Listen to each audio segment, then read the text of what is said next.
ಹೆಂಗದ್ರಿ ದೊಡ್ಡ ಮಂದಿ? ಬ್ಯಾಸ್ಗೆ ಅಂತಂದ್ರೆ ಹುಡುಗರಿಗೆ ರಜಾ ಕೊಡ್ತಾರಲ್ಲ ಸ್ಕೂಲ್ಗೆ, ಅದ ಒಂದು ದೊಡ್ಡ ಹಬ್ಬ. ಈ ರಜದಾಗ ಬ್ಯಾಸ್ಗೆ ಶಿಬಿರಕ್ಕಂತ ಈಗ ಹಾಕ್ತಾರೆ. ನಮಗೆ ಬ್ಯಾಸ್ಗೆ ಶಿಬಿರನೂ ಇಲ್ಲ, ಶಿಬಿರನೂ ಇಲ್ಲ, ಬರೀ ನಮ್ಗೆ ಸಂಡ್ಗಿ ಮಾಡು ಹಪ್ಪಳ ಮಾಡು ಇವತ್ತು ನಾವು ಸಂಡ್ಗಿ ಮಾಡಾಕತ್ತಿದ್ವಿ, ಅಕ್ಕಿ ಸಂಡ್ಗಿ ಮಾಡೋದು ಹೆಂಗೆ ಬರ್ರಿ ನೋಡೋಣ. 2 ಸೇರಷ್ಟು ಅಕ್ಕಿ ತೊಗೊಂಡು ಅದನ್ನು ಚೆಂದಾಗಿ ನೆನೆ ಇಡಬೇಕು. ರೇಷನ್ ಅಕ್ಕಿ ತೊಗೋರಿ ಅಂದ್ರೆ ಮಸ್ತ್ ಸಂಡ್ಗಿ ಅಕ್ಕವ. ಆಮೇಲೆ ಅದನ್ನು 2 ದಿನ ನೆನೆ ಇಡ್ಬೇಕ್ರಿ. ದಿವಸ ನೀರು ಚೇಂಜ್ ಮಾಡ್ಬೇಕು. 2 ದಿನನೂ ನೀರು ಚೇಂಜ್ ಮಾಡಿ ಮತ್ತೆ ಅವನ್ನ ತೊಳೆದು ಇಡಬೇಕು. ಆಮೇಲೆ 2 ದಿನ ನೆಂದ ಮೇಲೆ ಮಿಕ್ಸಿ ಜಾರ್ಗೆ ಹಾಕಿ ಚೆಂದಾಗಿ ಫೈನಾಗಿ ಮಿಕ್ಸಿ ಮಾಡ್ಕೋಬೇಕು.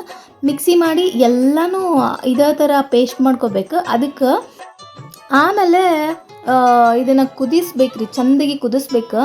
ಆವಾಗ್ನವ್ರು ನೋಡ್ರಿ ಈ ಥರ ಬೂದಿ ಹಚ್ತಿದ್ರೆ ಸುತ್ತರದ ಡಬ್ರಿಗೆ, ಯಾಕಂದ್ರೆ ಮಸಿ ಆಗಬಾರ್ದು ಅಂಥೇಳಿ ಒಲೆ ಮೇಲೆ ಬೇಯಿಸಿದ್ರಿಂದ ಮಸಿ ಆಕ್ಕೈತಿ ಅದಕ್ಕೆ. ಆಮೇಲೆ ಇದಕ್ಕೆ ಜೀರಿಗೆ ಪುಡಿ, ಸ್ವಲ್ಪ ಸೋಡಾ ಪುಡಿ ಮತ್ತು ಒಂದು ಸ್ವಲ್ಪ ಉಪ್ಪು, ಆಮೇಲೆ ಒಂದು 3 ಲೀಟ್ರ್ ನೀರು ಹಾಕ್ಬೇಕ್ರಿ. ಆಮೇಲೆ ಇದನ್ನು ಚೆಂದಾಗಿ ಕಂಟಿನ್ಯೂ ಆಗಿ ತಿರುವುತನ ಇರಬೇಕು. ತಿರುವ್ಲಿಕ್ಕಂತಂದ್ರೆ ಗಂಟು ಆಕ್ಕೈತಿ, ಇಲ್ಲ ಕೆಳಗೆ ತಳ ಹೊತ್ತೈತ್ರಿ. ಹಾಗಾಗಿ ಕಂಟಿನ್ಯೂವಸ್ ಆಗಿ ಅದು ಗಟ್ಟಿ ಆಗುವವರೆಗೂ ತಿರುವುತನ ಇರಬೇಕು. ಚೆಂದಾಗಿ ಹಸಿ ಹೋಗುವವರೆಗೂ ಚೆಂದಾಗಿ ಇದನ್ನು ಕುದಿಸ್ಕೋಬೇಕು. ಕುದಿಸ್ಕೊಳ್ಳೋದ ಮೇನ್. ನೀವು ಹೆಂಗೆ ಕುದಿಸ್ಕೊಂಡು ಹೆಂಗೆ ಗಟ್ಟಿ ಮಾಡ್ಕೋತಿರಲ್ಲ ಅಷ್ಟು ಚೆಂದ ಸಂಡ್ಗಿ ಬರ್ತಾವೆ. ನಮ್ಗೆ ಈಗೇನು ರೀ 10 ರೂಪಾಯಿ 20 ರೂಪಾಯಿ ಕೊಟ್ಟರೆ ಸಂಡ್ಗಿ ಬರ್ತಾವೆ ಅಂತಾರೆ. ಆದ್ರೆ ಮನೆ ರುಚಿ ಎಷ್ಟು ಕೊಟ್ರೂ ಬರಂಗಿಲ್ಲ ರೀ. ಮನೆ ರುಚಿನ ಮತ್ತು ಆರೋಗ್ಯಕ್ಕೂ ಒಳ್ಳೇದ್ರಿ. ನಾವು ಮಾಡಿರೋ ಹಿಟ್ಟಿನಿಂದ ಮಾಡೋದ್ರಿಂದ ಭಾಳ ಯೂಸ್ ಆಕ್ಕೈತಿ. ಮಕ್ಕಳಿಗೆ ಒಂದು ಕ್ರಿಯೇಟಿವ್ ಆಗಿ ಮಾಡೋಕ್ಕಾಕ್ಕೈತಿ. ಮಾಡ್ಬೇಕ್ರಿ ಈ ಥರ. ನಾವು ಅದಕ್ಕೆ ಮಾಡೇ ಬಿಡೋಣ ಅಂಥೇಳಿ ಮಾಡಿದ್ವಿ.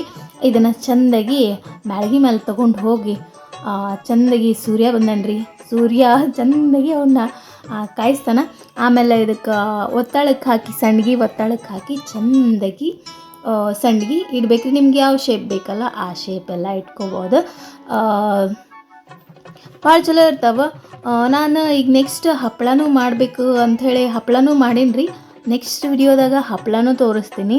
ಈಗ ಸಂಡ್ಗಿ ಅಷ್ಟೇ ತೋರಿಸೀನಿ.